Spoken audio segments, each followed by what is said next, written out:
Yes, guys, welcome back to Alpha Plug. I'm joined by the one and only and a huge influencer boxing coach, Daley Perales. How you doing today, bro? I'm good, very good.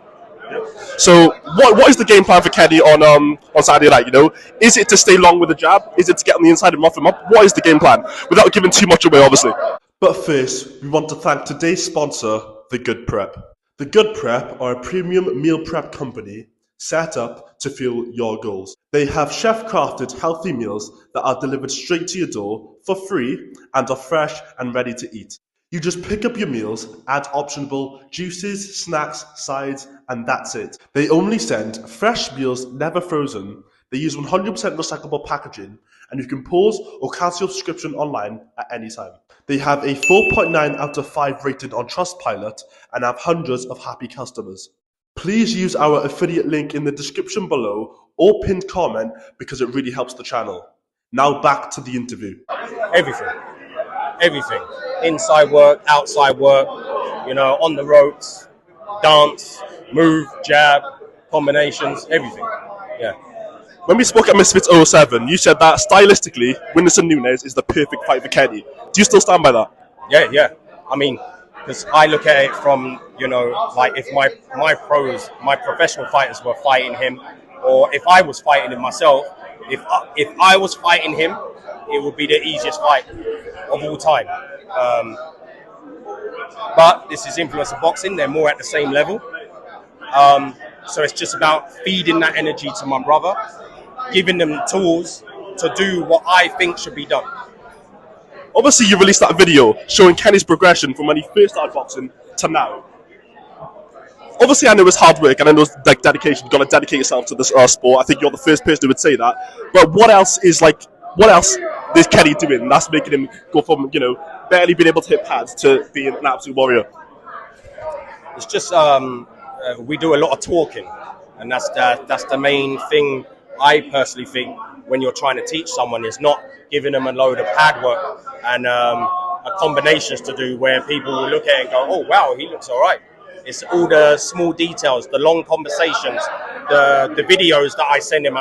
Tell him, I want you to study this, or look what this fighter's doing. Him being dedicated to the craft and watching hours and hours of fights. All these things, all the ingredients you need to become a better all-round fighter. It's not just the training itself. So I think that combined with high-level sparring, I put him in there with my pro fighters. He only spars, this camp he's been sparring undefeated professional fighters that don't hold back, that have been trying to take his head off. And that's where he's at now. He ain't at the stage where he just spars someone at his level where to make himself look great. It's about putting him in situations where he's going to feel uncomfortable and overcome them. So obviously everybody talks about, the physical side of boxing. You've got to have the big muscles. Some people say, obviously a lot of people then say muscles don't win fights.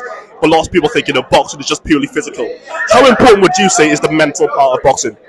Yeah, that's probably one of the most important parts. That's why there's training camps and you see top level fighters, they go away from their families for 6, 7, 8 weeks to stay away from, not because you don't get on with your family, it's just so there's no distractions, with at home life and stuff. So yeah, the mental side, any little thing, especially leading up to a fight, any little thing could change your mood, or put you off the fight, so the mental side is very key for not only inside the gym but outside the gym.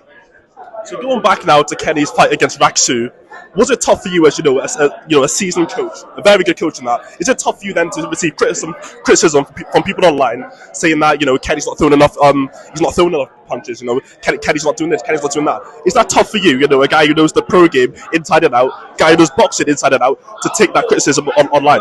No, it's not tough to take because I know where he's at and what needs to be done. And a lot of those people, they don't understand anything about boxing that are saying that stuff. When you're learning boxing, things have to suffer before you get better. You can't just chuck someone in there and let him throw a million punches and expect him to be bloody Mike Tyson. You have to go through a process where you're working on things to become a better fighter. And in the long term, that will set you apart from everyone else. You know what I mean? So, yeah, I don't listen to all that stuff. I never listen to all that stuff. They don't know what we're trying to do, you know. As I said over there, even at the highest level in the influencer world, to me, I'm not saying to the other influencers, but to me as a professional boxing coach that's been in the game my whole life, from a family of fighters, when I look at KSI, when I look at Jake Paul, when I look at all these people, they're novices to me. When I look at them, there's so many holes, 100 holes in their game. You know what I mean? But to the influencer world, they look like they're Floyd Mayweathers. You know what I mean? So that's what people have to understand. It's a process. You can't just go in there trying to throw a bunch of punches and think you're going to be a great boxer. That's not how it works. How would you say does the influencer world differ from the pro boxing world? You know, is it more, about the knockout for the influencer world because, it's about clicks, it's about, views, it's about hype, it's about relevancy. Whereas in the pro world, it's more traditional, it's more like static even. Yeah, and I started to learn that, obviously. So it's about having a nice balance and mixing the two. You know what I mean? We want to be great at something. When you do something, you don't want to just go in there and be mediocre. You want to be great at something, no matter what you do in your life. You know, if you want to be a ballet dancer or a chef, you want to be the best at what you want to do. So what's the point of doing something and your whole purpose is just to go in there and just please the fans, but you're not learning the craft properly? Why not learn the craft and give the fans what they want? You know what I mean? And that's it. So you talk about, obviously wanting to be the best. Is the challenge now for you as a coach, of Kenny and also Deji, to give these guys the best fights now? Is it a time now in both their, short careers that they need the best fights now, the top guys in influencer boxing to prove that they are the very best? I mean, that's why we entered the tournament. You know what I mean? Because other than KSI, Jake Paul, and them, in the other semi-final, they're seen as some of the best. Especially Gibb. Because of the experience he has. So that's why we entered the tournament. So yeah. I mean, it's hard. Influencer boxing, it's not like pro boxing. I'm trying to tell people, right? In pro boxing, you got people in their pro debuts fighting in front of just 1,000 people, sometimes 500 people, and they've gone through their whole life, upbringing, learning the trade as an amateur before they even get to pros. These in the ring with 10-ounce gloves, right? No headgear. And they're learning on the job in front of sold-out arenas, live on big platforms like DAZN, but people yet expect them to fight like Floyd Mayweather or a certain way. It does not work like that.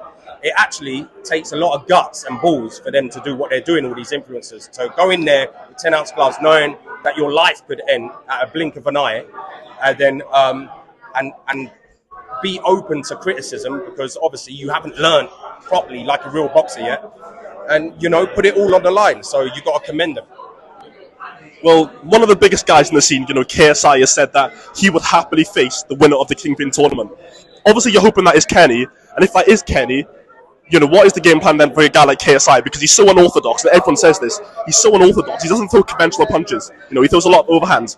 What would be the game plan for a guy if you were to coach Kenny against KSI? Just don't get knocked out.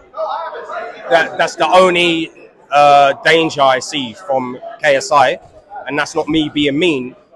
The fan base I know the fan base are proper hardcore in this influencer world. So if you say something bad, they're like, "Oh yeah, why are you saying that about him? You don't know nothing." But I do know something, and I've got to say it from how I see it, from my world. And when I watch him, if you can avoid getting knocked out, then I think the fight is easy. And that's why the Tommy Fury fight is going to be an interesting fight, because Tommy Fury's been boxing since a kid. He's got all the fundamentals. He's got the jab. He's got the simple shots, the footwork and everything. So my personal opinion, KSI's only chance to beat Tommy Fury is if he lands one on the chin and knocks him out cold. And obviously, as Kenny is your brother, is there any, obviously there's going to be emotional attachment, but is there any, further epiphany, togetherness you feel with Kenny when he fights, because obviously that is your blood in the ring? Yeah, it's like brothers in arms going to war on the front line, you know what I mean? As soon as we do our warm-up in the dressing room on fight night, and we hear the knock on the door and say it's time, and then yes, we're ready for war. So, but I don't treat him like my brother in boxing. He's not my brother to me. when we're in the gym or when we go to war. He's another one of my fighters, and go in there, do what you've been trained to do, put on a show for the fans, come out victorious, on to the next one. I think it's a credit to you as well, because I just saw in Kenny's open workout, you're slamming the pads at him, you're slamming them into him, and you're saying, you want to make it look be as really realistic as possible. Because on fight night, obviously, the punches are going to come thick and fast. Do you think it's necessary for coaches to do? Yeah, 100%. 100%. You have to put all your fighters in every situation you can be in a fight. That's what it's about. Well, thank you, Daley, for this interview, and good luck on Saturday night.